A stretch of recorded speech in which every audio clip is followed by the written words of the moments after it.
자,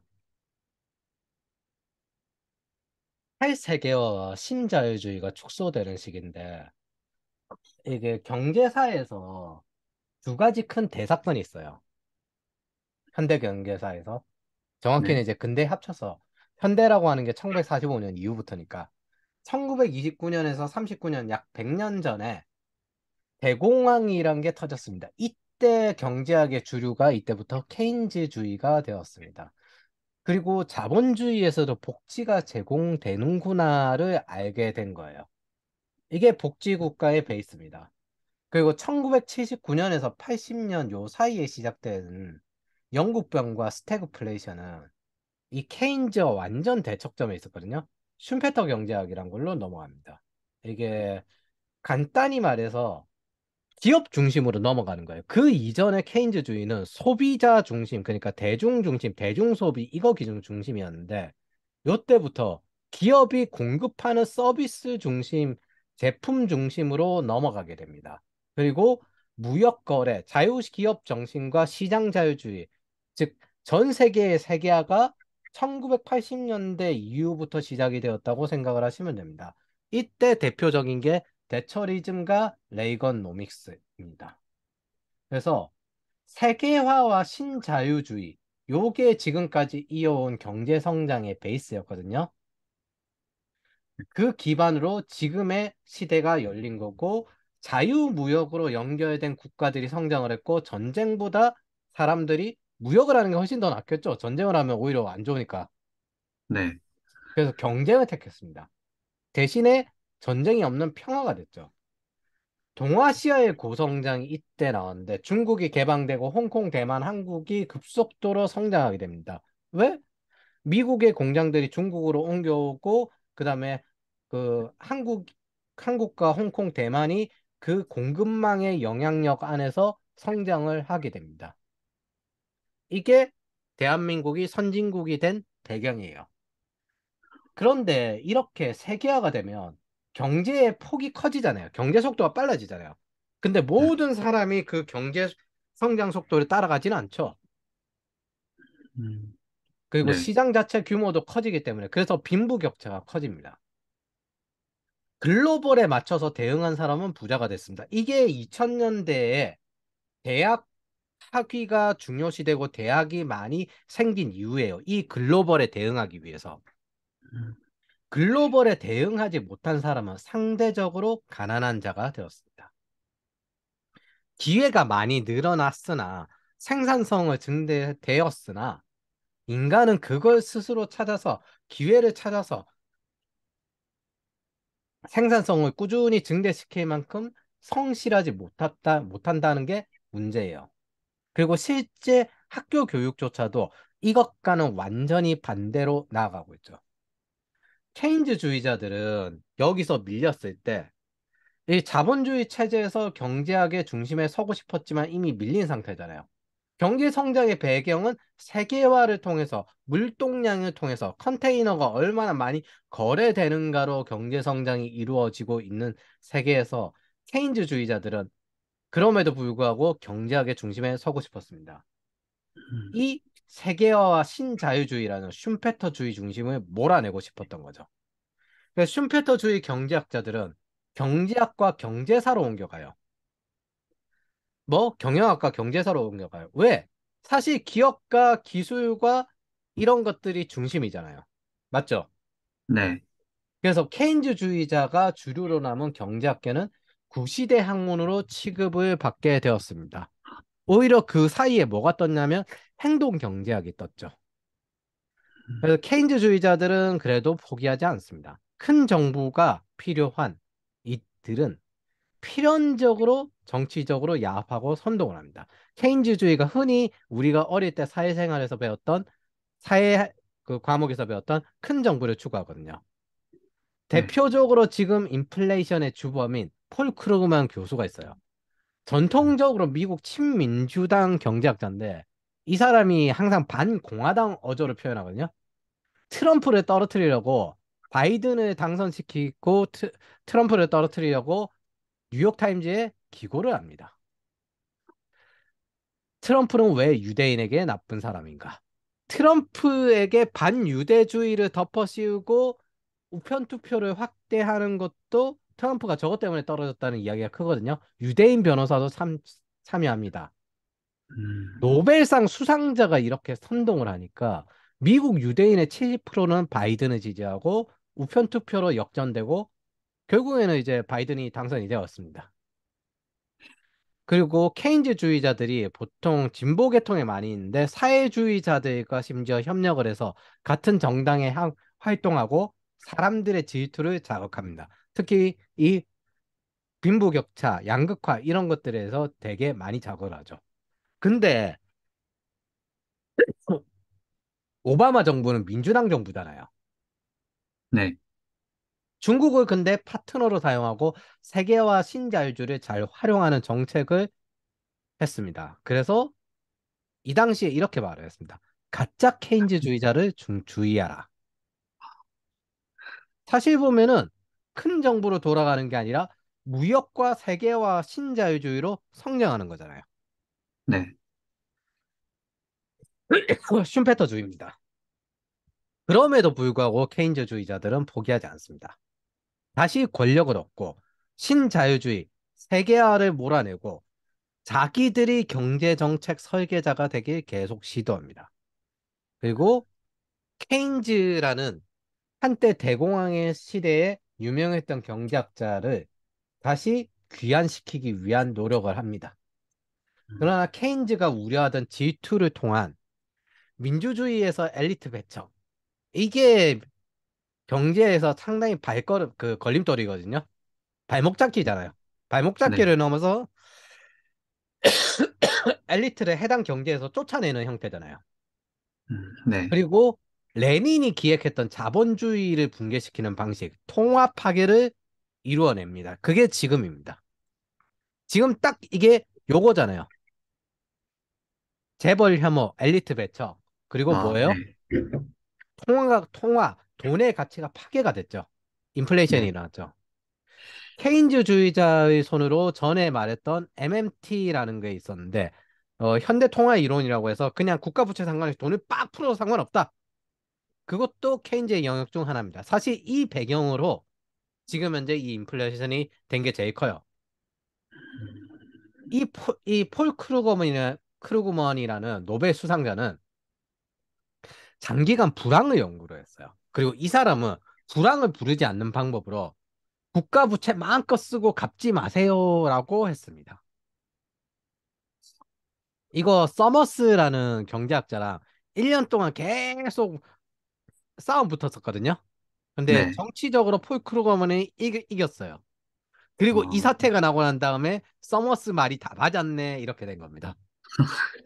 그게 서머스가 조언해서 만들어진 법이 IRA 법이에요. 인플레이션 방지법.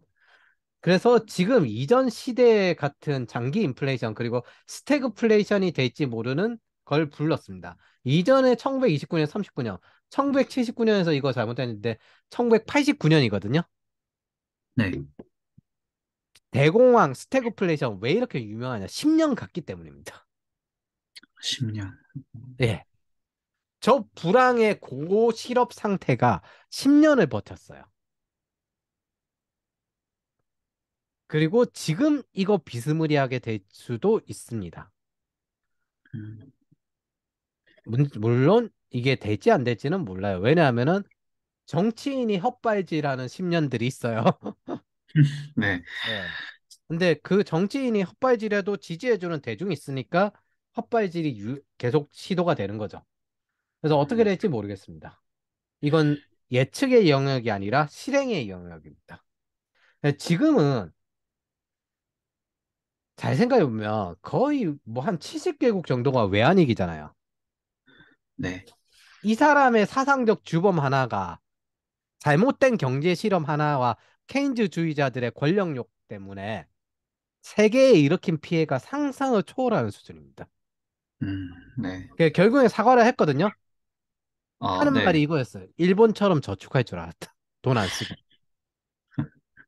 근데 사과는 했지만 케인즈주의자들이 권력을 놓은 건 아닙니다. 사과는 사과고 권력은 권력이고 제닛 옐런이 여전히 재무부 장관을 하고 있죠. 음, 그리고 그 사람이 주장한 걸 지금 하고 있습니다. 고압 경제라고 해서 5% 5% 인플레이션, 5% 금리, 요걸 유지하는 5% 경제 성장, 5% 인플레이션, 5% 경제 성장. 이걸 해보려고 하고 있습니다. 그리고 우리는 지금 다시 역사에 기록될지도 모르는 세계 경제 시스템이 바뀌는 시기에 있습니다. 자, 한국, 홍콩, 일본, 동아시아들은 어떻게 컸다고 했죠? 세계화와 신자유주의로 시스템이 바뀌면서 컸다고 했죠. 네. 그리고 우리는 다시 또 시스템이 바뀌는 경제 성장의 원동력에 대한 시스템이 바뀌는 시기에 있습니다. 네. 한국이 만약 여기에 제대로 적응을 못한다면 어떻게 되겠어요? 또 상대적 빈곤한 사람으로, 빈곤한 나라로 떨어지겠죠. 중진국으로 추락하겠죠. 네. 예, 그런 상태가 됩니다. 자, 2번. 미중 무역 분쟁. 요거에 대해서 유튜브에 잘못된 정보들이 되게 많아요.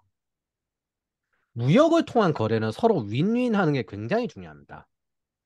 음, 신자유주의 이후 미국은 중국에 공장을 옮겨 생산합니다. 보통 이런 거를 뭐라고 하냐면은 신흥국, 이머징 마켓이라고 바꿔 부르기도 하는데 그 신흥공업국이라 하거든요. 옛날에는 개도국이라고 했는데 개도국이랑 말이 좀 기분이 나쁘잖아요.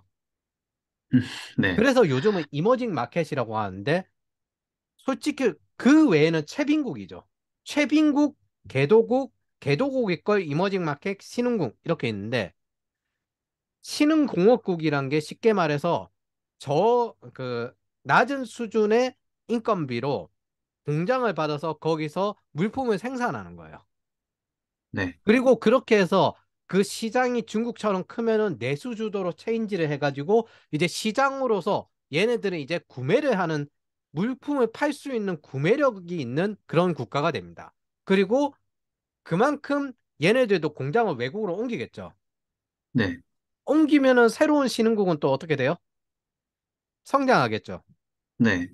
요런 식의 구조를 짜고 있는 게 그 슈페터주의 그 지난 세계화 신자유주의였고 아직까지도 어느 정도 동작을 하고 있습니다. 지금 베트남과 저기 인도로 옮겨가고 있죠, 공장이. 네. 네, 요런 식으로 운영이 됩니다. 한국도 이렇게 컸고요. 근데 어 이렇게 되면은 무역 불균형이 일어나잖아요. 네. 미국은 중국 물품을 계속 사죠. 네. 맞죠? 네. 중국에서 만든 물품을. 그럼 네. 중국에 돈이 계속 들어가죠. 네.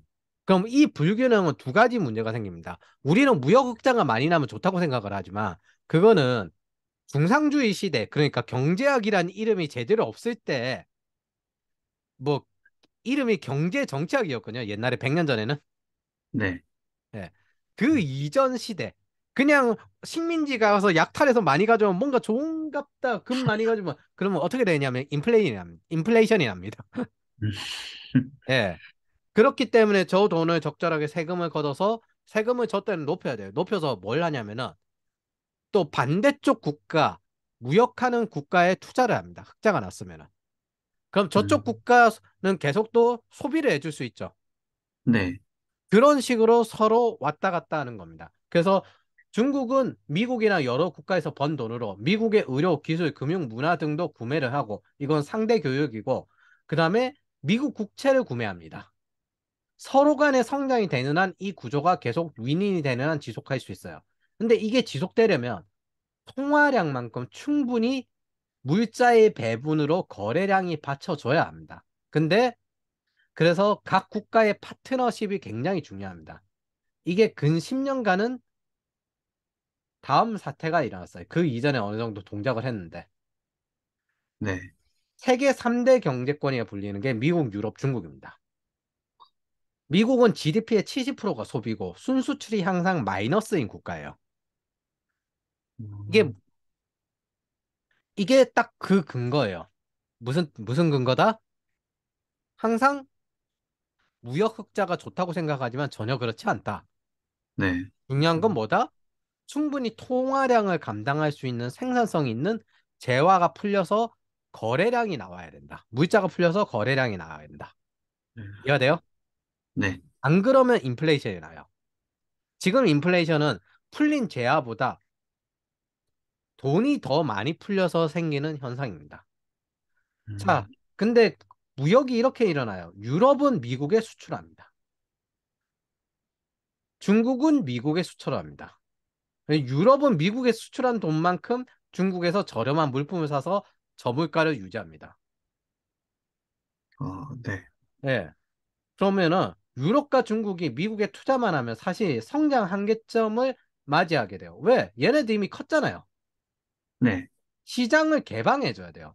유럽이 트럼프 때 하는 소리가 그거거든요. 우리는 미국과 정당한 거래를 하고 있습니다. 근데 현실은 어때요? 미국이 엄청나게 많이 팔고, 그다음 그 남는 돈으로 인플레이션 나면 안 되니까 미국에 투자하는 상태죠. 네. 예.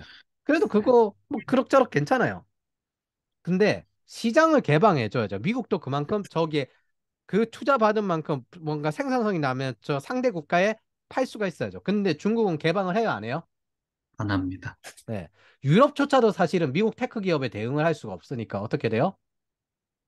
법을 만들어서 미국 테크 기업을 규제하고 견제하려고 합니다. 옛날부터 네. 계속. 이건 한 20년 전부터 계속된 거예요. 네. 독점금지법이니 뭐니 하면서. 그 중에서 나온 것 중에 하나가 GDPR입니다. 대부분 개인정보가 이제 구글이나 마이크로소프트에 거의 이제 먹혀버렸으니까 미국 기업에 있는 걸 마음에 들어 하지 않았어요. 그래서 자기네 기업들이 그렇다고 구글이랑 마이크로소프트 이길 수는 없잖아요. 네. 그래서 경쟁에서 못 이기니까 그리고 프랑스에서는 아마존의 무료 택배성을 규제하고 이런 식으로 계속 견제를 했거든요. 네. 트럼프는 이런 규제에 짜증이 나서 유럽의 와인도 규제해 보려고 했으나 못했죠. 네. 네. ESG도 같아요. 미국 기업들을 견제하기 위해서 만든 건데, 띄운 건데 어떻게 됐어요? 미국 기업들이 오히려 음, 빠르게 대응하고 전기차를 빠르게 만들었습니다.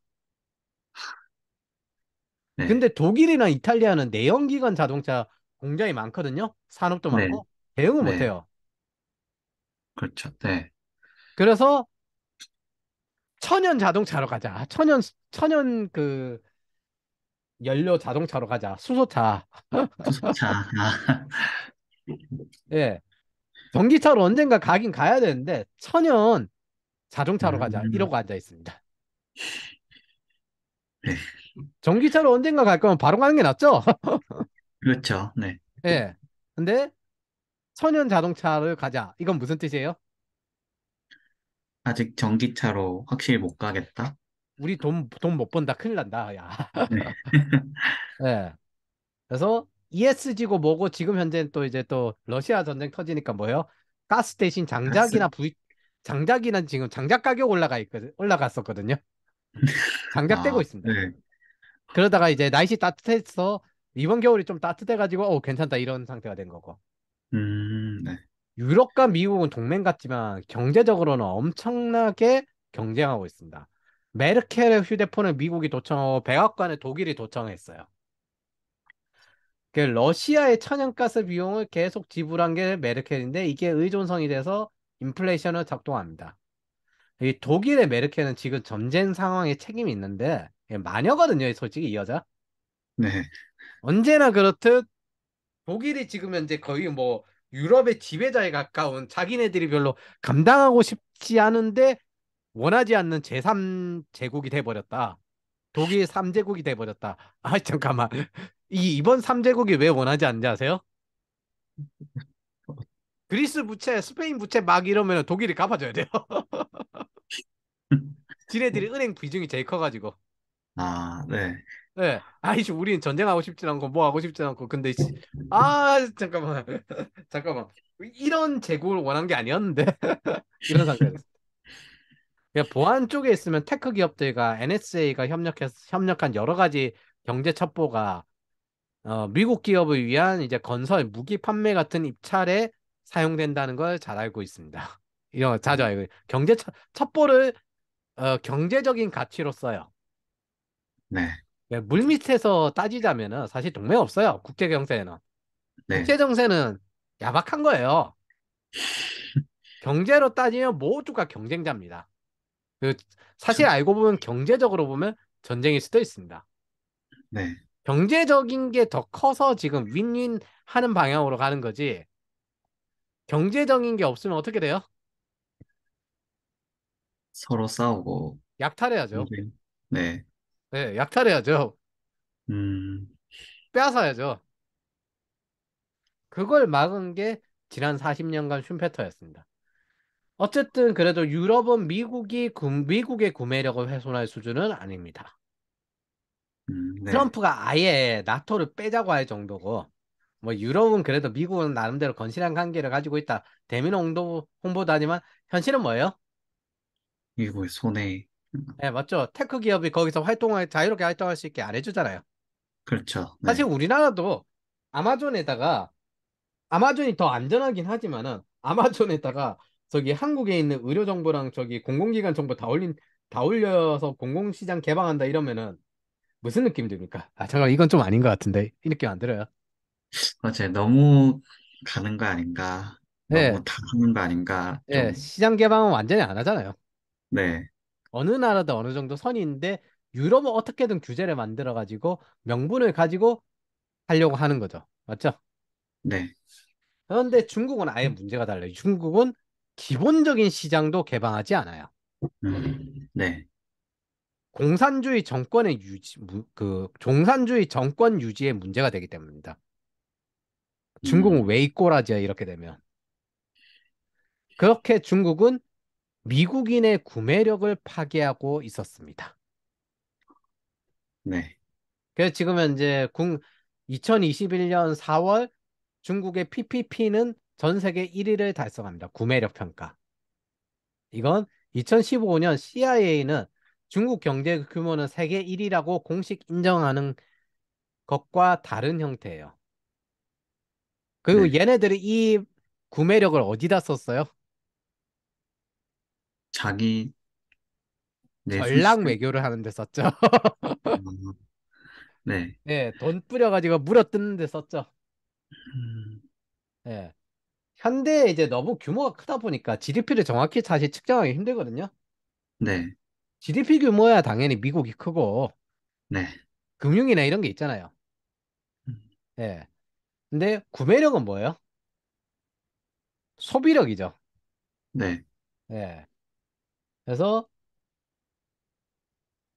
1인당 구매력은 낮지만은 전체적인 구매력을 생각하면은 저런 경우에는 이제 최상위 부자급이 진짜 돈을 많이 벌어요. 네. 인도 같은 데도 구매력이 한 3위 정도 되거든요.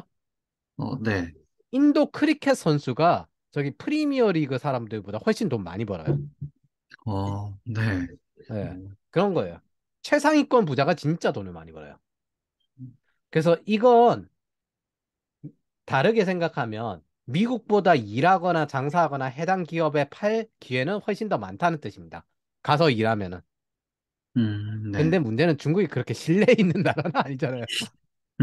자국 국민도 그거 가져가지고 못 나오게 하는 나라인데. 그렇죠. 네. 그래서 트럼프는 꾸준히 중국의 시장 개방 확대를 요구합니다. 왜? 저기에 팔면은 미국 구매력도 올라가잖아요. 네. 어쨌든 윈윈 하잖아요, 서로. 네. 근데 계속 파괴되는 미국의 구매력 상태를 그대로 중국은 개방하지 않고 냅둡니다.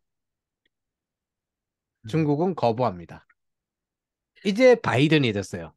같은 방법으로 개방하라고 하면 되겠어요? 안 되겠죠. 그래서 이제 개방보다는 그냥 결별하자. 그게 지금 이 상태입니다. 바이바이 하자. 네. 그래서 중국은 미국 국채 팔고 있고, 네, 그런 상태입니다. 그리고 동맹국들에게 요구합니다. 사실 유럽도 미국에 팔고, 근데 뭐 중국에 여러 가지 사가지고 미국에 파는 거죠. 네. 네. 한국도 중국에 장비 파는데 중국의 그 장비 가지고 어디에 팔아요? 미국에 수출해서 미- 팔죠. 네. 그게 이전 경제였어요. 그리고 지금은 그거에 체인지했습니다. 내수 중심 경제예요. 지금 중국은 네. 중심이 아니에요. 네. 수준.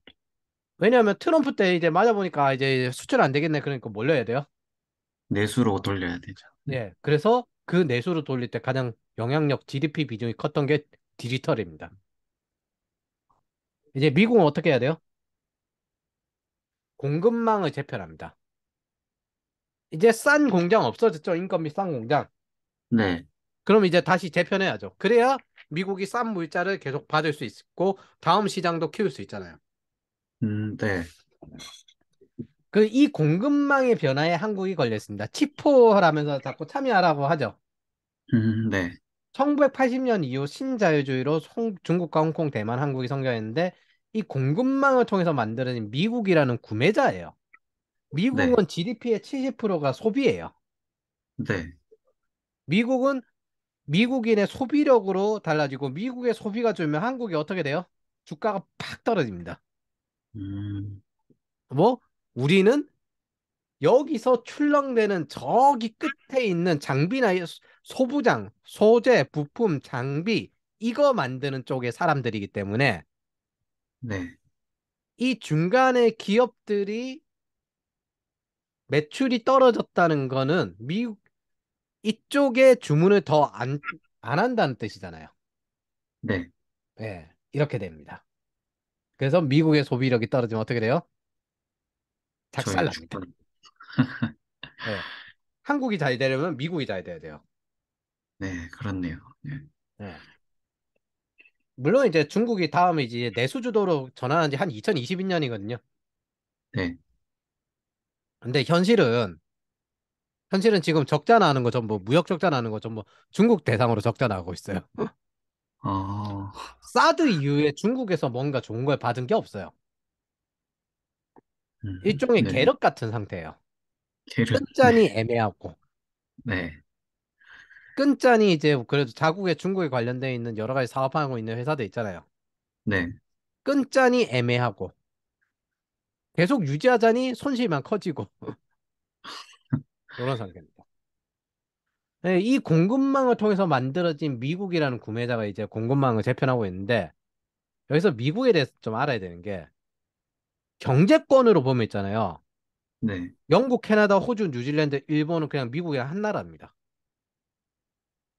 음, 이건 무슨 뜻인게요?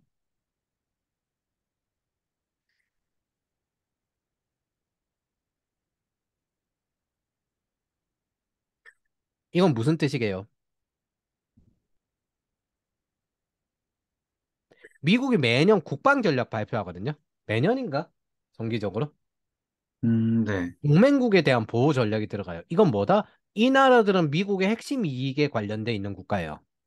네. 그럼 이 나라들이 전쟁 상태나 어쨌든 위협 상태에 되면 어떻게 합니까? 미국이. 아, 다 같이 이제 그거에 대응한다? 무조건 방어합니다. 무조건. 네.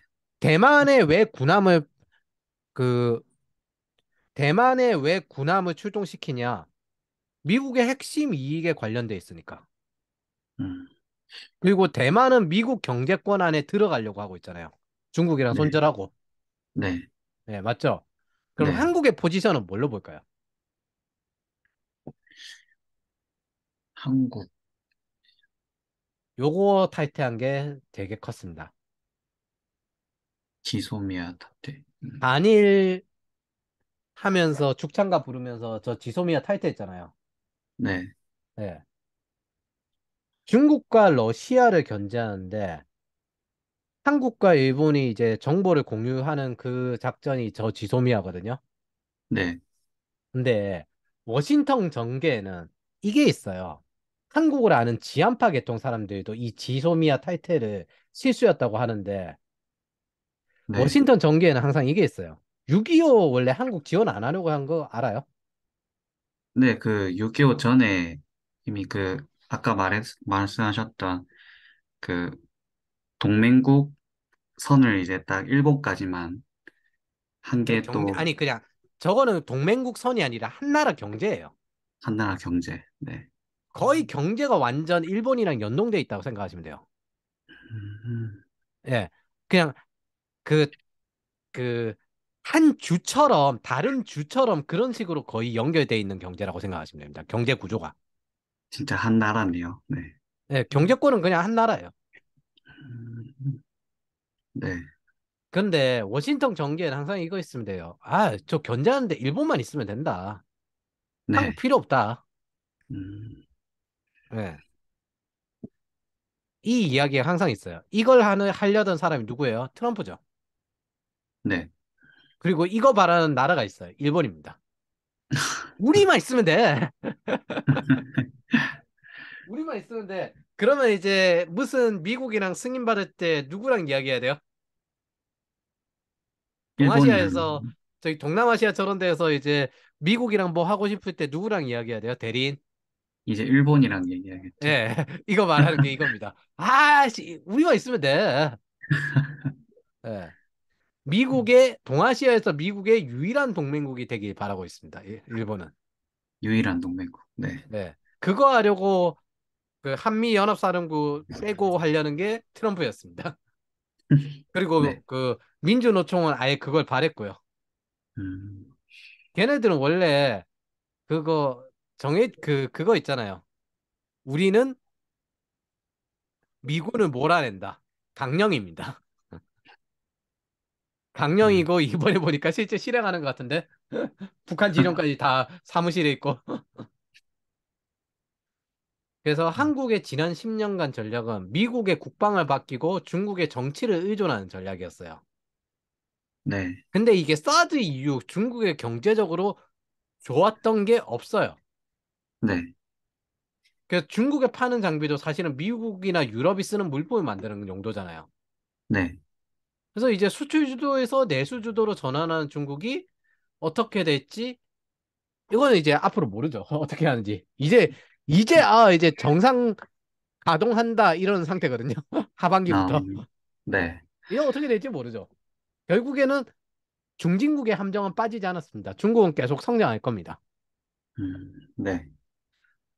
단지 그 성장 속도가 미국을 따라갈 수 있는가 이건 좀 다른 문제겠지만. 음, 네. 자, 미국의 공급망은 이제 이머징 마켓인 베트남, 인도네시아, 인도로 옮겨가고 있습니다. 이 인도네시아가 공장이 옮겨가는 게 아니라 여기가 지금 이제 자원 국유화 해놨는데 얘네들이 자원이 많아요. 아, 네. 그래서 드라이버이크선 같은 거 인도네시아가 국유화해버리면은 드라이버이크선이 저기서 자원을 싣고 와야 되는데 자원 싣고 갈 데가 없어요. 그리고 이게 동남아시아 쪽이기 때문에 크는 베트남, 인도 이쪽으로 자원을 옮겨야 되거든요. 네. 예.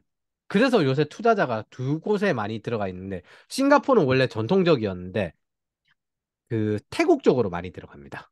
말레이시아랑. 그게 말레이시아. 딱 중간 정도 있어요. 동남아권에. 네. 그리고 걔네들이 돈만 있으면은 그 사교육이나 사적인 이런 거의 질이 무한대로 올라가는 데라서 아, 네. 약간 왕국형 계급제 국가인데 자본주의가 받아들여져 있는 국가가 보통 그런 스타일이거든요. 공교육의 질이 최악인데 음, 사교육이나 사적인 이런 돈 내고 할 수 있는 질의 무한대를 그런 경험할 수 있는 네. 지금 이머징 마켓 국가들은 또 특징이 디지털이 중심이잖아요. 그래서 제조업이랑 IT를 함께 원동력으로 크고 있습니다. 네. 그래서 2023년 한국의 무역 흑자가 가장 많이 나는 나라는 베트남이에요. 그럼 우리는 저 베트남으로 돈을 많이 벌었으니까 어떻게 해야 되겠어요? 베트남에 또 투자를, 맞아요. 그렇게 해야 베트남이 또 시장으로 크고 그렇게 순환이 됩니다. 파트너로 오래 갈 수가 있어요. 파트너. 네. 네. 그렇게 해야 서로 거래량이 늘어나고 물자 재활량이 늘어나고 통화량이 늘어나도 인플레이션이 안 나는 구조입니다. 이게 무역 구조예요. 네. 네.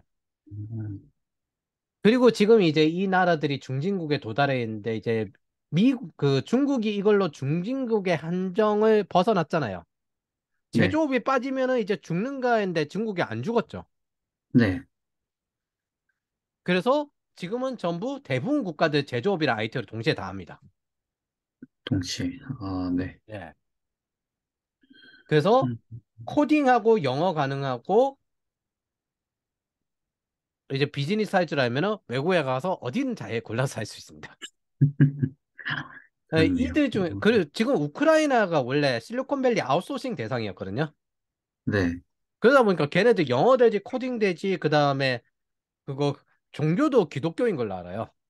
아, 네. 원래부터 또 젊은이가 외국으로 많이 빠져나왔고. 네. 걔네들 난민 받고 싶어가지고 서유럽이 난리 났습니다. 어서 오세요, 어서 오세요.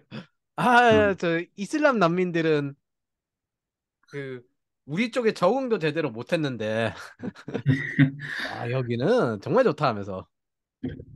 음, 그리고 이 나라들이 현재 이제 어쨌든 다음 10년 정도 지나면은 이 중에 10년 정도 지나면 선진국에 발을 걸칠 겁니다.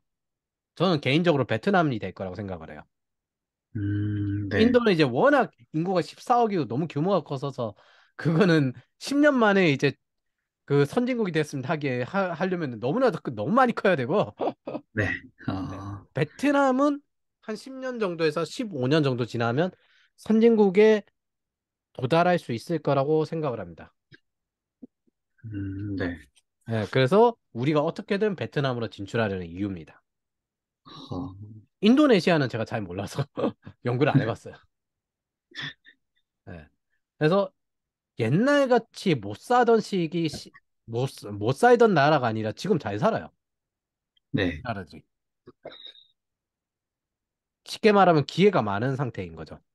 그래서 기회가 많, 이 특징이 뭐냐면은 이런 나라들은 로맨스 멜로물이 잘 팔립니다. 지금 로맨스 결혼할 때 멜로. 과도하게 이제 사랑이나 바는 게 10대, 20대 때 우리 어릴 때 로맨스 멜로물이 많이 팔렸거든요. 네. 이거 급속도로 성장한 나라에 생기는 현상인데 미래가 창창할 거라고 생각을 해요. 아, 네. 그러면은 아름다운 로맨스 멜로 이런 거 바라게 돼요. 네. 지금 딱 그 상태입니다. 우리나라 90년대, 2000년대 음, 그 느낌이에요. 그래서 인플레이션의 장기화가 되는 거 이거의 3번인데 뉴딜을 경제학적으로 이야기할 때 경제적으로 전혀 도움이 안 되고 오히려 문제를 심화시켰지만 미국인에게 할 수 있다는 희망을 줬다. 예. 우리 어릴 때 뉴딜 배울 때 대공황을 해결했다고 배웠거든요. 네. 그거 다 정치적으로 들어가 있는 헛소리였어요. 이게 학교라는 게 제대로 가르치는 곳이 아니야. 이거 음, 국정감사까지 했습니다. 그렇게 돈을 많이 썼는데 실업률을 도저히 낮출 수 없었습니다. 루즈벨트 막바지에 국정감사까지 했어요. 그렇게 돈을 많이 썼는데 그, 실업률을 낮출 수 없었습니다. 음, 케인즈주의자들이 뭐라고 했냐면은, 부채를 덜 써서 그런 거다라는 주장을 말했거든요. 네. 그리고 팬데믹 기간 동안 한번 해봤잖아요. 이제 부채를 한번 원 없이. 네. 그래서 예전처럼 스태그플레이션이 되냐 마냐 이거 지금 부른 상태가 되었습니다. 인플레이션 난 게 그 배경이에요. 네.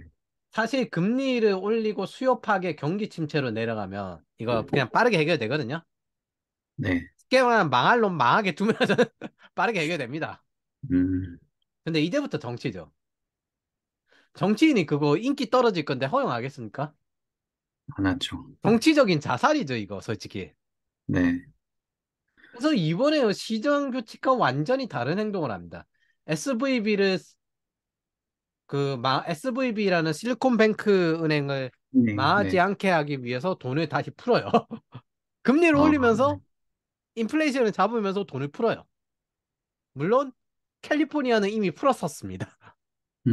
인플레이션 돈이라면서 왜냐하면은 이제 캘리포니아 같은 경우에는 미국 기업들이 이제 캘리포니아가 미국 GDP 1위거든요. 네. 근데 얘네들이 자기의 기업들이 외국에 수출해야 되는데 달러 가격이 높으면 어떻게 돼요? 수출하기가 어려워지. 예, 자기네 기업들의 손실이 나죠. 이익에. 네. 네. 그래서 캘리포니아가 그 달러 가치 나누려고 인플레이션을 그 돈 많은 동네에 돈을 풀었어요. 한 음, 1000달러인가 3000달러씩 준다고. 그분들 돈 엄청 많거든요. 캘리포니아에 사시는 분들. 네. GDP 1위공 동네라 가지고 그 인구 3천 명밖에 안 돼요.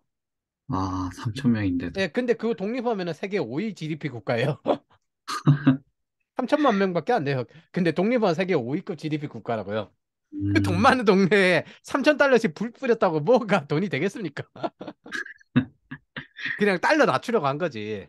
네, 예.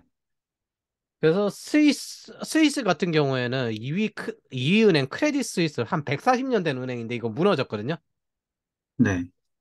그래서 1위 은행인 UBS의 팔을 비틀어가지고 저거 사라고 더 큰 돈을 지불해 사기끔 만들었습니다.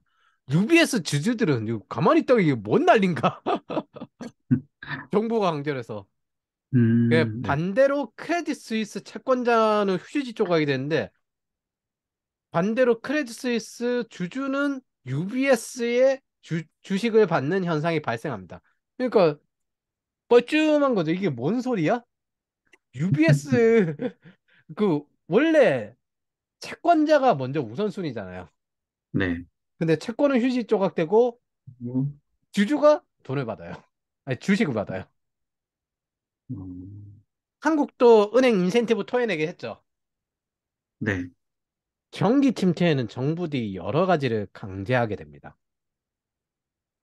음, 그러면은 정석적인 경기 침체 대응은 뭔가 한번 봅시다. 미국 기준으로 한다면은 네, 인플레이션이 죽을 때까지 쇼크를 감당하고 금리를 올립니다.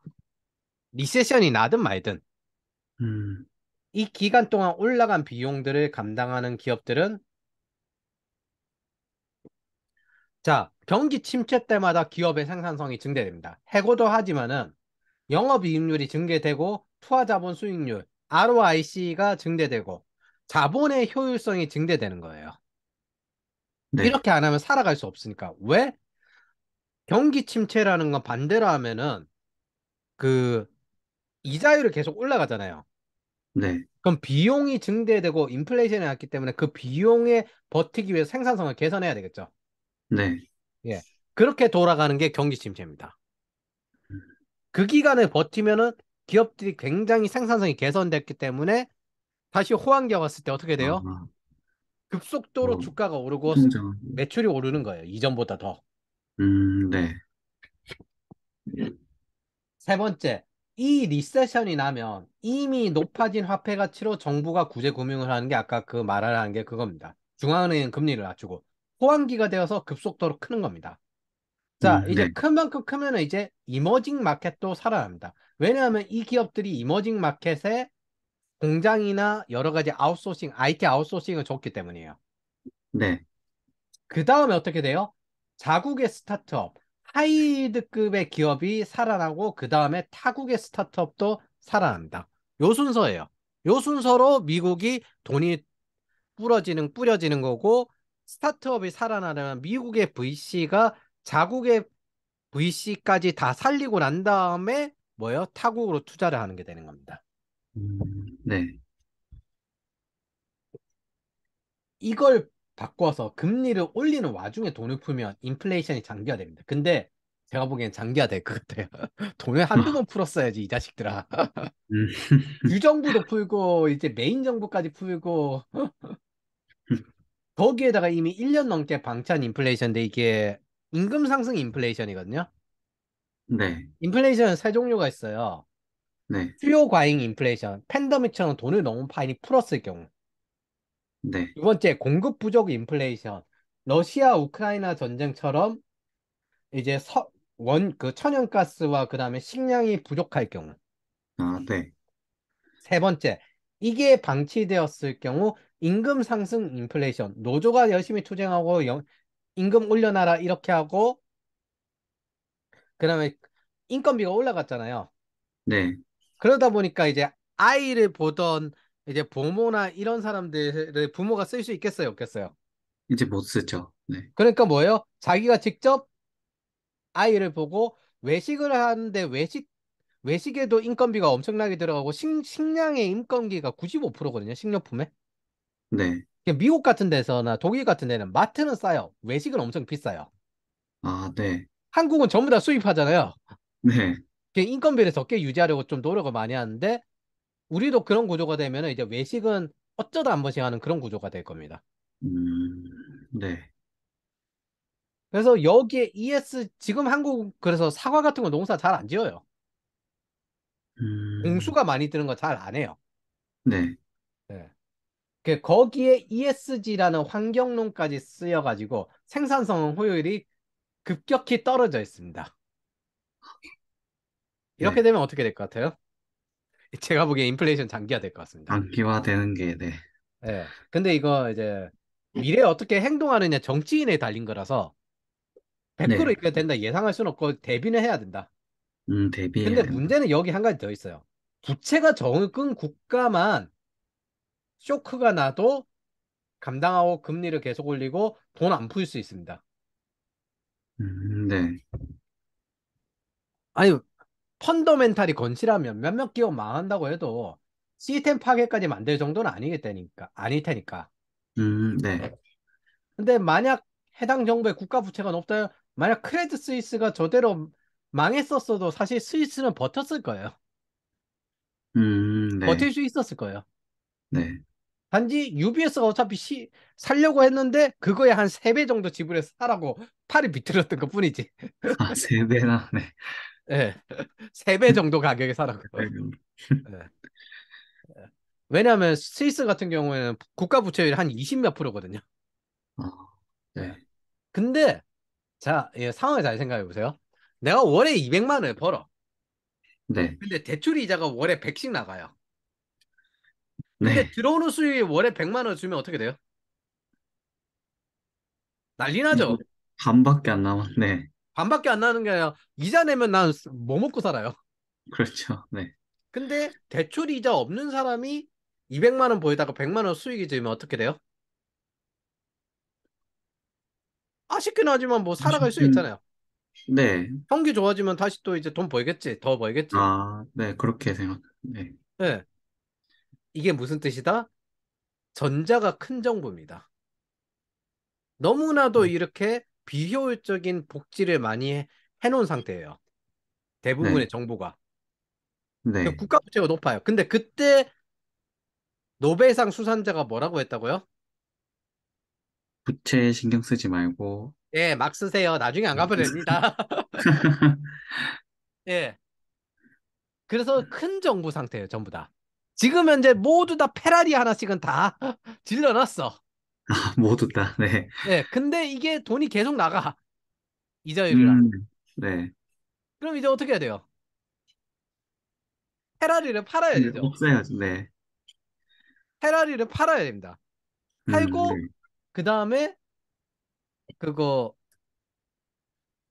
어느 정도 국가 부채 갚고 난 다음에 세금 낮춰야 되잖아요. 네. 예, 근데 지금 현재 부채가 이미 많잖아요. 그렇죠. 지금 예, 이미 맞죠. 예.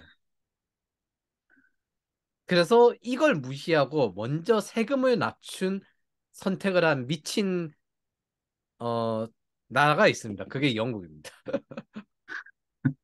큰 정부 상태에서 세금 낮추면은 이게 뭐냐? 네. 페라리도 안 팔고 난 이제부터 놀래.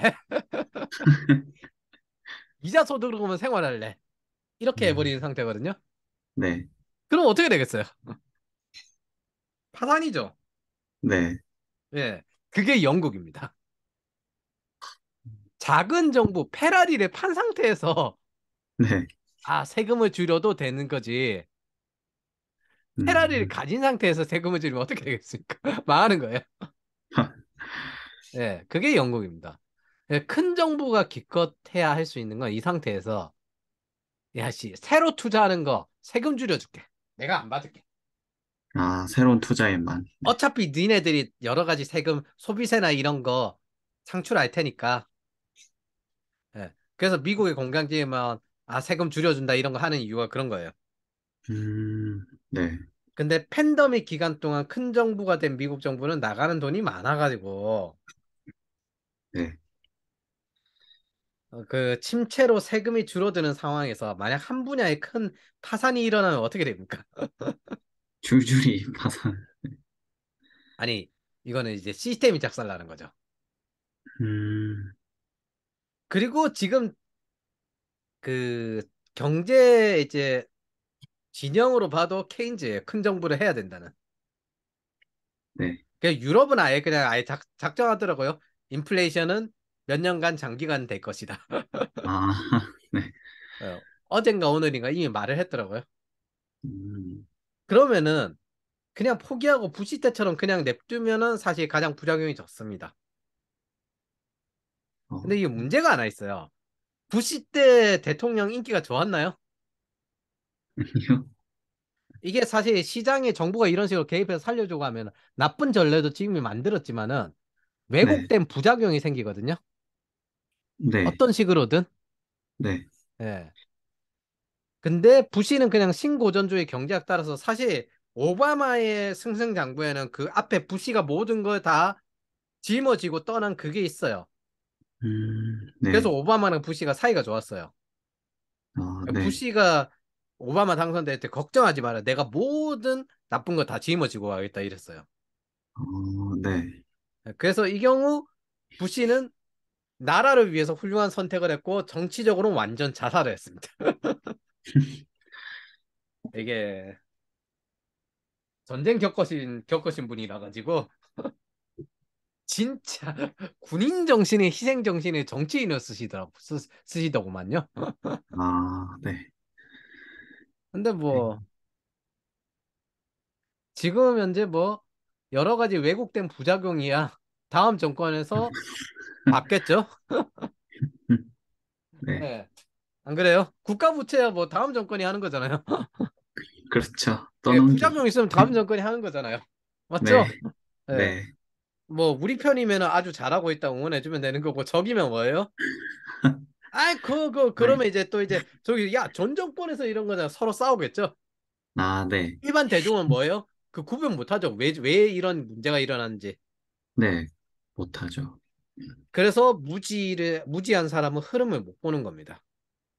음, 흐름을 본다는 뭐 앞으로 어떤 가능성인데 이게 저 상태로 진행되면 안 되는데 튀어야 되겠다. 이걸 알 수 있어야 됩니다. 네. 그래서 우리는 언제나처럼 인플레이션 장기화될 이 시나리오도 준비해 둬야 됩니다. 이건 뭐 아까 말했듯이 저렇게 가면 안 되는데 튀어야 되겠다. 이걸 알기 위해서 혹은 준비를 해야 되겠다. 이걸 알기 준비해야겠다. 위해서 음, 인플레이션은 어떻게 해야 되냐면 현금을 계속 모아둬야 돼요. 네, 근데 그 인플레이션이 아르헨티나처럼 안 잡히는 것 같잖아요. 네. 그럼 어떻게 해야 되냐면은 주식을 사놔야 됩니다. 주식으로. 예, 그게 제가 지금 주식 비중이 높은 이유입니다. 왜 아무리 봐도 장기화될 것 같은 거야. 예, 그래서 지금부터 벌리는 돈은 현금으로 모아놓을 건데, 예. 어, 어쨌든 경기 침체, 즉 붕괴, 시스템의 붕괴는 확정되어 있습니다. 다들 붕괴가 될 거라고 해요. 그거 천천히 될 거냐? 아니면은 즉 바로 될 거냐인데 제가 보기에는 이거는 예측의 영역이 아니라 정치인의 실행의 영역이에요. 정치인의 실행. 네. 예. 대중이 하라 마라 이런 거예요. 음, 그래서 80년대식 인플레이션은 장기화될지 아니 될지는 몰라요. 스태그플레이션처럼.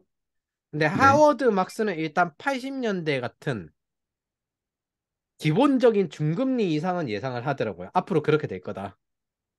네, 이건 예측 영역이 아니라 정치인의 실행의 영역이고 우리도 대응을 해야 됩니다. 그리고 네. 대중의 지지가 어느 쪽으로 그 용인을 해주느냐 마느냐의 차이입니다. 용인. 네. 네. 그래서 대공황도 스태그플레이션도 정치인의 표에 의존해서 10년간 끌었다고 생각을 하시면 됩니다. 딱 그 나라 국민들의 무지만큼 경제가 돌아간다고 보시면 돼요. 네, 근데 확실한 건 없고요. 네. 하워드 막스의 말을 좀 빌리자면 코스트 오브 에쿼티 그러니까 이제 비용이 낮은 시대는 음, 그리고 저금리 즉 이지머니랑은 뭐냐면 투자도 쉽게 받고 소비도 쉽게 하는 네, 영업이익률이 적은 사업을 영위하는 시대는 끝났다는 겁니다. 이젠 좀 이전처럼 예전에 최소가 4%였다고 하거든요. 네, 스타트업 금리가 채권 네. 금리가 음, 그러니까 그 이전처럼 2%씩으로 편하게 벌 수 있고 사람들도 쉽게 많이 소비하던 그 시대는 끝났다. 좀 하드하게 할 거다. 네. 쉽게 말하면 일본이 90년대 돈을 80년대 90년대 돈을 많이 썼지만은 그 이후 어떻게 됐어요? 버블 한번 터지고 난 다음에 버블로, 돈을 엄청 아껴 쓰죠. 네, 그러다가 지금은 이제 그 청년들 같은 경우는 이래도 밥 먹고 나면 도저히 돈을 모을 돈이 없는 상태가 되죠. 네, 예, 그런 그런 시대가 여차하면 될 수도 있어요. 음, 즉 중금리의 구조가 저금리가 끝났다는 건 저도 크게 동의합니다. 이제부터 중금리 이상이 10년을 갈 수도 있어요. 왜냐하면 이거는 돈도 너무 많이 푼 것도 있는데 이제 세계 경제가 자유무역에서 저기 중국이랑 러시아가 툭 나갔잖아요. 네, 우리 나갔죠. 따로 갈게. 예. 세계에서 제일 큰 시장이 날아가 버렸어요. 네, 개방하리라 기대를 했건만 이 자식들이. 예. 그래서 이 인플레이션 기간 동안만은 현금 모아두고 인플레이션이 끝나는 금리 낮추고 구제금융할 때 자산에 매입하는 요게 경제학의 가장 기본이거든요. 네, 하늘에서 돈이 떨어질 때 저 돈을 안 쓰고 계속 모아뒀다가 돈이 네, 꺼질 때 그 돈을 자산에 쓰면은 어떻게 돼요? 시장이 피바다가 되었을 때 그거 쓰면은 그 돈, 네 돈이 된다. 이게 경제학의 기본적인 원칙이거든요. 네, 예, 예, 끝내기 아쉬우니까 인플레이션 잡기 위해서 미국이 지금 하고 있는 거 정리하겠습니다. 네, 현재 통화량이 많으니까 통화량은 많은데 재화가 적어요. 그 거래량이 적어요. 네, 그래서 통화 가치가 떨어진 만큼 재화량이 받쳐줘야 되는데 그래서 거래량이 생기는데 지금 재화량이 적잖아요. 네, 그래서 인플레이션이 유지되고 있는데 거기에 또 이제 인플레이션을 가속화시키는 공무원과 노조가 돈 내놔라! 월급, 인플레이션 못 쫓아가니까. 네, 그래서 군인들도 지금 그만두잖아요. 네, 직업 군인들 그만두려고 하잖아요. 네, 재화를 생산할 경제 참여자들은 또 일을 하지 않아요. 네, 왜? 아까 했던 그거, 그 파이어족들은 복귀를 했는데 애를 보고 식량을 하고 하니까 여기 집에 가가지고 그냥 직접 해먹는 게 훨씬 더 싸게 먹히겠네. 네, 예. 직접 애를 돌보내 싸게 먹히겠네. 이러고 있습니다. 음, 전 세계에서 생산성을 개선하기 위해서 각종 정책을 펼칩니다. 프랑스는 연금을 개혁해서 너네 일 좀 더 해라. 나이 드신 분들 일 좀 더 하세요. 아, 네, 미국은 연준이 금리를 올려서 부동산과 주식을 하락시켜서 파이어족들을 복귀시키려고 합니다. 음, 동시에 스마트 팩토리로 자국의 제조업 생산을 늘리고, 그러니까 미국으로 들어오라는 거죠. 네, 근데 사실 보면 저거 이제 무역에 의존하기보다 케인즈주의로 자국 내에서 제조업 생산을 하겠다라는 것도 일치하는 것도 맞습니다. 네, 그리고 인건비가 드는 제작은 이제 베트남과 인도로 옮겨서 물건값을 낮추려고 하는 거예요. 네, 예. 유럽으로도 사실 수출할 수 있고 중국으로도 수출할 수 있고 동아시아로도 수출할 수 있고 그러니까. 네, 근데 이 과정에서 신용 파괴가 발생하고 은행이 지금 도산하는 중이죠. 네, 이걸 해결하더니 다시 인플레이션이 심화됩니다. 네, 해결하지 않으면 또 정치적인 자살이 돼요. 네, 거기에 큰 정부 시스템에서는 이미 나가는 돈이 많아서 개입 안 하면은 이게 무슨 시스템으로 파생이 나가지고 이제 GDP를 완전히 GDP를 한다 세수로 완전히 깎아먹을지 몰라요. 네, 주식 떨어지면은 주식에 나오는 세수도 적잖아요. 네, 예, 그런 것처럼. 자, 그럼 이제 이 인플레이션을 어찌 잡지? 인플레이션을 가속시켜야 되나? 음, 이런 딜레마에 있습니다. 네, 인플레이션이 되는 거는 어찌 될지 모르겠지만 그건 실행의 영역이다. 이 이유를 아시겠습니까? 네, 예. 정치인이 어떻게 실행하는가에 따라서 그렇네요. 예. 즉 다르게 말하면 로우 코스트 사용하고 이지머니 벌고 많이 구매해주던 그 시대 종료됩니다. 쉽게 사업하고 기회 많던 시대는 이제 종료가 될 겁니다. 네, 자, 케인즈식 경제 정책의 특징이 또 있는데 케인즈식 경제 정책의 문제점이 있는데 비용이 올라가잖아요, 어쨌든.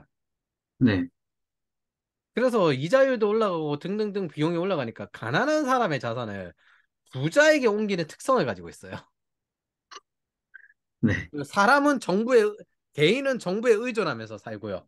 사실 또 지금 사업들도 보면은 대부분 그 정부에 의존하는 사업들이잖아요. 전기차라든지, 네. 지원을 많이 하는, 군사라든지, 네. 의료라든지, 음, 정부에 의존하는 사업들만 지금 버티고 있잖아요. 네. 이걸 평시에 계속하겠다는 거예요. 세금도 올라가고 금리도 올라갑니다. 자산을 사기에는 남는 수익이 적어요. 이거 네. 사실 제로성 경제예요. 얼만큼 정부 거 많이 갈라먹느냐. 아, 플러스 썸이 아니에요. 이거 토해내고 현금이 많거나 수익이 일정한 사람들이 이 자산을 줍게 됩니다. 이건 뭐 사전에 자산 많았던 사람들이 이 자산 한 번 더 줍는다. 네. 그러면 이제 어떻게 돼요? 변화하지 않는 계층 구조가 되어버리는 거예요. 자산은 돈을 창출하잖아요. 네. 나중에 이제 다시 슌페터로 돌아와서 작은 정부 시스템에 돌아와도 저 사람들이 저 자산을 팔까요? 안 팔죠. 안 팔고 저기에 이자 받겠죠? 네. 월세 이런 거 받겠죠? 네. 네. 그래서 아까 그 말이 이해가 돼요? 돈 모아뒀다가 피바다 되었을 때, 네. 네, 산다. 이게 산다. 이거예요. 케인즈가 투자한 방식도 이거고 가치 투자자의 투자 방식도 이겁니다. 가치 투자. 네. 기업 시장도 똑같습니다. 지금 마진 높은 기업은 추가 투자에서 호황기에 더 큽니다. 반도체 기업들이 돈 빌려서 투자하는 이유가 이거예요. 음, 지금 투자 안 하면 호황기에 못 커요. 아, 반대로 네. 현금 많은 기업들은 뭐예요? 기업 인수합니다. 투자가 기업을 인수. 죽었잖아요. 네. 근데 스타트업들은 이제 이 시기에 IPO 하면 IPO가 되겠습니까? 잘 안 되겠죠. 네. 특히 적자 기업들은. 네. 그래서 현금 있는 기업들은 M&A를 합니다. 음, 이번 교훈으로 여러분은 경제학의 원리를 기억을 해야 됩니다. 기회가 많은 호황기에는 열심히 일을 해서 현금을 많이 모아야 돼요. 네. 또 언젠가 호황기가 올 거잖아요. 네. 그때 빡시게 현금을 많이 모아야 돼요. 그 현금 가지고 뭐 해야 돼요? 이제 불황기에? 자산을 주어야 돼. 네. 그렇습니다. 디플레이션에 자산을 주어야 돼요. 근데 케인즈주의의 가장 무서운 점이 있습니다. 전쟁 준비에 딱 좋아요. 자본주의 구조에서 전쟁 수행하기 가장 강력한 구조입니다. 왜냐하면 큰 정부니까 네. 정부 자금으로 개인 생존 보장하고 정부와 기업의 정부 일 대부분 받으니까 정부와의 강력한 관계 형성되고 네. 각종 정부의 권한이 확대됐잖아요. 네. 이거 안 해줘 하면 망하는 그런 기업들 만들기 딱 좋단 말이에요. 네. 큰 정부라서 음, 전쟁하기 딱 좋은 구조예요. 미국과 중국 혹은 미국과 러시아 날까? 안 날까? 그래서 전부 우크라이나 전쟁 지켜보고 있는 거잖아요. 저거 네. 여차하면 세계대전 난다.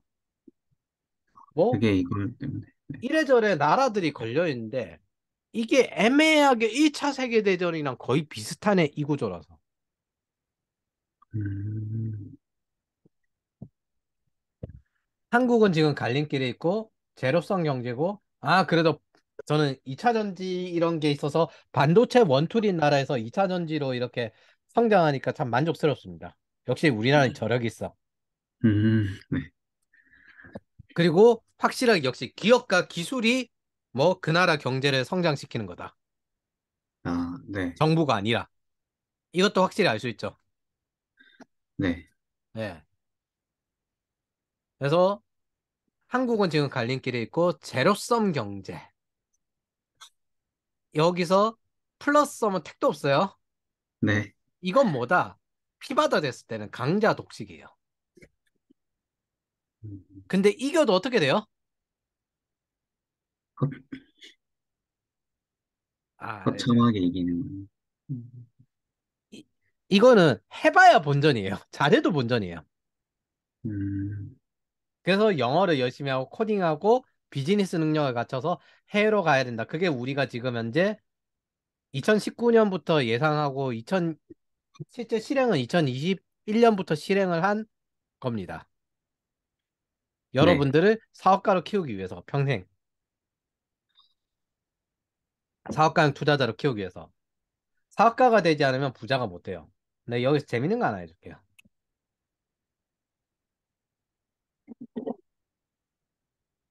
그림판.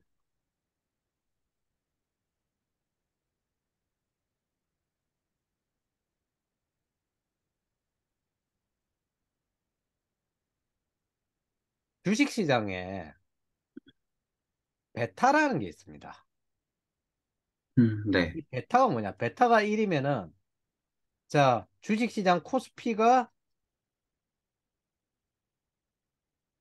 10% 변하는데 이 베타가 1인 종목은 코스피가 10% 변하면 똑같이 10% 변하면은 1이라고 합니다. 베타.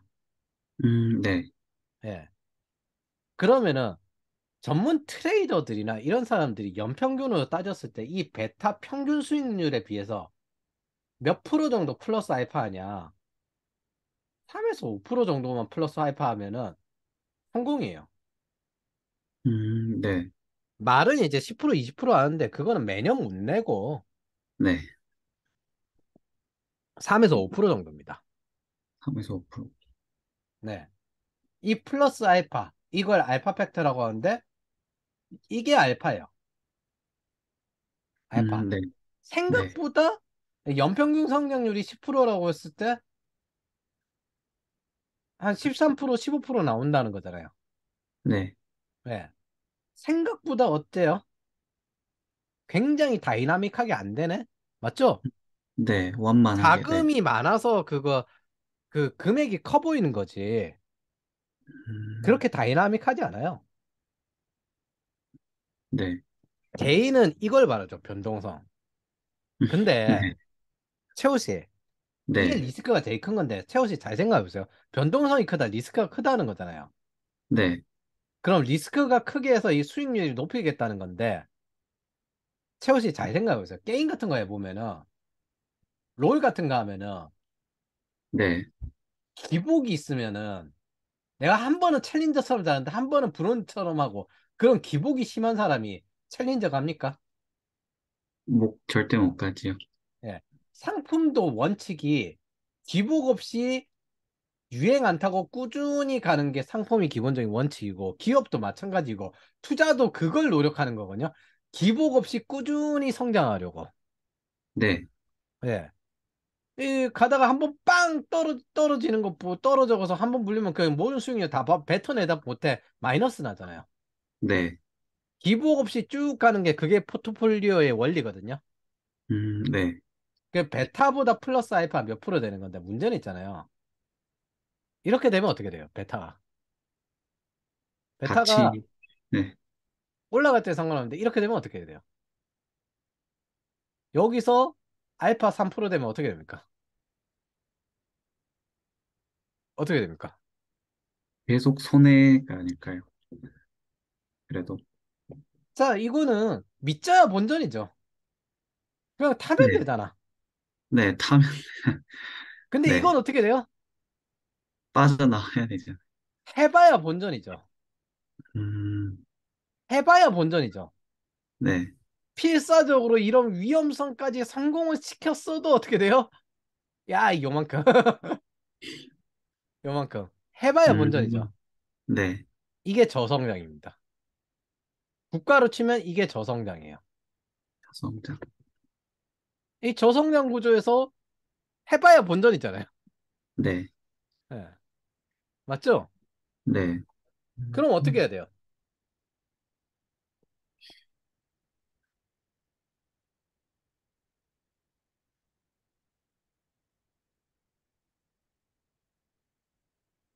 종목, 즉, 장소를 바꿔야 되죠. 네. 제가 항상 인생 투자라고 하는 이유도 이 주식을 산다는 뜻은 뭐예요? 이 주식이 잘 되길 응원한다는 거잖아요. 네. 예. 이 주식을 좋게 만들려고 하는 거죠. 네. 거기에 일조하려는 거죠. 맞죠? 네, 기다려주고. 네, 맞죠? 네. 근데 이 주식이 안 좋을 것 같아. 그럼 어떻게 돼요? 나와야죠. 내가 이제, 예상했던 것보다 안 좋을 것 같으니까 이걸 버리고 다른 장소, 다른 종목을 찾아야 되겠죠. 네, 그리고 그 투자하는 거죠. 맞죠? 네, 네, 자, 채호 씨. 네, 한국이 저성장이 될 것 같습니다. 그럼 어떻게 해야 돼요? 다른 장소로 가야죠. 네. 글로벌. 그렇게 할 음, 수 있는 사람이 글로벌리스트. 장소로 옮길 수 있는 사람. 향수로 그래서 옮길 수. 영어를 해야 됩니다. 네, 아시겠습니까? 네, 알겠습니다. 저는 이제 베트남과 캐나다와 호주 이쪽을 보고 있는 거고. 네, 예. 자, 음, 그래서 항상 일을 할 때는요. 장소, 즉 환경과 상황을 먼저 봐야 됩니다. 음, 알겠습니까? 네, 환경과 상황을 보고 이 어떤 환경과 상황을 선택해야 되는가? 이 환경과 상황에 적합한 행위는 뭔가? 이거를 항상 생각을 해야 돼요. 이런 걸 생각하지 않고 이 베타도 생각하지 않고 근거 없이 노력만 한다. 그럼 결국엔 변동성 찍어야 되는데 초하이 리스크 해야 되잖아요. 네, 이걸 음, 하느니 장소로 옮겨서 다른 종목에다 안정적으로 수익하는 게 훨씬 더 낫죠. 네, 더 낫네요. 예. 그래서 자기 혼자 근성 어쩌고 저쩌고 해가지고 이렇게 한다고 하는데 물론 소수의 몇몇 천재들은 가능하겠죠. 혹은 천재가 아니라 그냥 반복이 안 되니까 솔직히 반은 운이죠. 반복이 안 되면 네, 운이죠, 솔직히. 네, 예. 근데 그 운 누구나 다 가능하다. 너는 가능할 거야. 이거 말할 수 있어요? 못하죠. 자기 인생을 그렇게 시궁창으로 넣으면 안 되죠. 네, 예. 그래서 음, 안 되는 겁니다. 음, 알겠습니까? 네, 그래서 모든 일은 노력하기 전에 장소, 환경, 상황, 이걸 파악하는 게 어떤 장소를 고르기 위해서 이걸 파악하는 게 가장 최우선입니다. 네, 왜? 만약 이걸 파악하지 않고 그냥 했으면 뭐? 인생을 망해요. 그냥 노력만 하고 시간이 나가요. 근데 학생들 같은 경우 보면은 이런 거 잘 모른단 말이에요. 그냥 계속 내가 이 희소한 역량 이런 거 뚝뚝뚝 하면은 아, 내가 뭐 연봉이 올라가 있지? 다양한 장소에서 바라는 공통 역량이 연봉을 올리게 만들죠. 네, 개발자가 연봉이 올라가는 이유 뭐예요? 실리콘밸리에서도 바래. 근데 월가에서도 바래. GDP 2위에서 바래. GDP 3위구나. GDP 3위 뉴욕에서 바래. 근데 저기 워터폴 기업이 있는 GDP 2위 텍사스에서도 바래. 아, 거기에 네, 정부기관도 바래. 스타트업도 바래. 그러니까 연봉이 올라가죠. 네, 데이터 사이언티스트 같은 거잖아요. 네, 그래서 공통 역량으로 여러분들이 전부 다 저것들 공통 역량, 핵심 공통 역량들을 수평성장이라 정의해놓고 저걸 익혀야 되고 데이터 분석도 익혀야 된다고 말을 하는 겁니다. 음, 아시겠습니까? 네, 네. 장소에서 나오는 거예요. 여러분들의 가치는 그 장소에 있는 사람들에게서 나오는 거고. 장소를 좋게 만들거나 장소를 옮기거나 이게 모든 일의 정입니다. 네, 아시겠습니까? 네, 예. 그래서 이게 지금 다음 온보딩 준비하는 겁니다. 일단 내일쯤 뒹굴거리다가 저거 다시 또 정리할 거예요. 오늘은 여기까지 하도록 하고 네, 예, 소감이나 한번 들어봅시다. 이, 음, 이거 처음 듣습니다. 채호 씨가. 어, 사실 제가 그 경제 이런 신문도 원래 다 잘 안 보고 그래서 원래 보고 있던 게 아니라 이게 뭐 때문에 일어났는지 도대체 어떻게 흘러가는지 흐름을 확실히 제가 파악을 못 했었는데 이번에 이렇게 상담을 해주셔가지고 뭔가 흐름을 보고 이제 미래에 어떻게 벌어질 것인가 그거에 또 대응하는 방안은 어떻게 해야 될까 그런 걸 좀 생각할 수 있게 만들어 주셔서 같고요. 그리고 이제 또 마지막에 또 말씀해 주셨던 노력도 중요하지만 일단 그 전에 환경과 뭐 장소, 뭐 상황에 대해서 일단 제대로 파악하고, 우리 정확히 합시다. 네, 경제를 모르는 것도, 돈을 공부하지 않는 것도, 금융을 모르는 것도, 네, 전략에 대한 기본기를 모르는 것도, 툭 까놓고 말해서 책도 안 읽고 공부도 안 하고 노력을 안 해서 그런 거지. 내가 편한 것만 하는 게 무슨 노력이에요. 그거는 그냥 향유한 거지. 아, 그거의 그 노력 그쪽이 아니라요. 그건 이제 노력도 환경과 장소, 상황 이런 걸 이제 최우선 파악하는 거 이제 경제에 대해서 공부하는 거라고 그러면 생각하면 될까요? 환경과 장소와 상황 이런. 세상에 대한 모든 정보를 다 파악하고 난 다음에 목표가 있으면 정보를 파악하고 난 다음에 그 정보를 열심히 크로스 체킹하고 그 다음에 실제 실행도 해보고 그래도 그대로 못 쓰니까 또 다시 이제 또 쓰고 난 다음에 또 이제 여러 가지 정리하고 다시 반복할 수 있는가 노력해보고 무한히 분투하고 이게 노력이지. 아, 네, 내가 할 수 있는 프로페셔널은 있잖아요. 네, 고객에 집중하는 거고 내 목표에 집중하는 거예요. 거기에 대해서 분야를 가리지 않고 수단을 가리지 않아요. 네, 근데 내 음, 생존에 직접적으로 관련되어 있는 것들을 전혀 모르고 아무것도 하지 않고 죽는다면은 그 미국인들은 정말 경제학 그 복수 전공이 정말 많아요. 네, 네. 아, 노력의 문제입니다. 좀 한 번이라도 노출됐냐, 안 노출됐냐. 이거는 평소에 내가 꾸준히 세상이 어떻게 돌아가는지 관심 있고, 장소에 대해서 관심 있고, 내가 하고 있는 분야에 대해서 더 경제적인 가치, 생산성을 증대시키고, 확대를 시키고, 이것들에 대한 관심이 없었기 때문에. 음, 테크니션으로 가려고 하거든요. 이게 뭐냐? 네, 좁게, 좁게, 좁게 아래쪽으로만 내려가면 편해요. 돈이 안 돼서 그렇지. 인간 입장에 한 가지만 하면 정말 속 편해요. 여러 가지 정보 크로스 체크하는 것보다 한 가지만 하고 끝나면 얼마나 속이 좋겠습니까? 그렇죠. 예. 근데 이기는 게임을 하려고 하면 자, 본인이 프로 선수 그 롤에서 프로 게이머가 됐다고 쳐봐요. 네, 캐릭 하나만 하면은 그거 프로 선수 됩니까? 안 전략에 되죠. 따라서 만들 수 결국은. 있어야 되고 전략에 대해서 이해할 수 있어야 되잖아요. 네, 예. 음, 그래서 일이 재밌고 내가 하고 싶고 이거는 일 아니에요. 향유하는 네, 거지.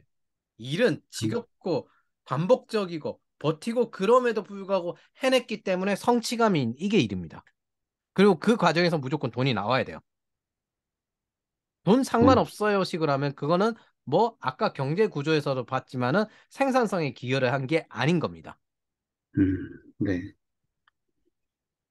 내가 음, 확장을 안 했기 때문에 고통스럽지 않고 분투하지 않았기 때문에 그거는 플레이어가 아니죠. 그렇네요. 네. 네. 그건 그냥 워커죠. 그냥 아, 누가 확실히, 시켜주는 사람이 필요해요. 네. 확실히 공부를 좀 하고 더 세상에 계속 대해서 공부해야 살아가는 돼요. 공부를 해야죠. 기본적으로. 맞네요. 네. 그래서 책을 평소에 꾸준히 읽으라는 겁니다. 자기 사고를 달리해야 되니까. 사고를 음, 달리하는 건 뭐 정확히는 기억에 넣어서 기억에 의해서 분석하는 해석하는 능력을 달리하는 거기 때문에 그걸 노우와이라고 하면 노와이 no why. 관점이에요. 관점. 음, 네. 일단 오늘은 여기까지 하도록 하겠습니다. 아, 네. 감사합니다. 성실하게 계속 진행하시고 AWS 어소시에이트부터 이제 슬슬 따보세요. 아, 도전해보세요. 네. 알겠습니다. 자격증은 빠를수록 좋습니다. 아, 네. 들어가세요. 네. 감사합니다.